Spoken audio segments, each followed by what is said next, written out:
தரணி போற்றும் தமிழர் பண்பாட்டை மாணவர்களை முன்னின்று நடத்தும் ஓர் அற்புத நிகழ்வு அகஸ்தியாவின் சாரல். மனித கோபுரம் அமைத்து வீரர்கள் கம்பத்தின் நுனியில் ஏறி நின்று சாகசம் புரியும் அற்புதம் மல்லர் கம்பம். சங்கத்தமிழ் பாடல்களை குடும்பத்தோடு ரசிக்கும் வகையில் இசை விருந்து படைக்க தன் தமிழோசை குழுவுடன் வருகிறார் திரைப்பட இசையமைப்பாளர் ஜேம்ஸ் வசந்தன். பாரம்பரிய விளையாட்டுகளில் கலந்து கொள்ளவும் கம்மர்கட்டு முதல் கோலி சோடா வரை சுவைத்து மகிழவும் வாருங்கள். முன்பதிவு செய்தால் ரூபாய் 399 மட்டுமே.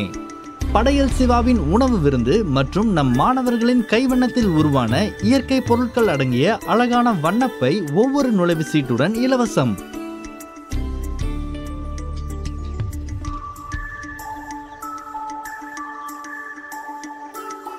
ஜனவரி மாதம் 8ஆம் தேதி அகஸ்தியா அகாடமி அரச்சலூர். அங்கே உங்களை சந்திப்போம்.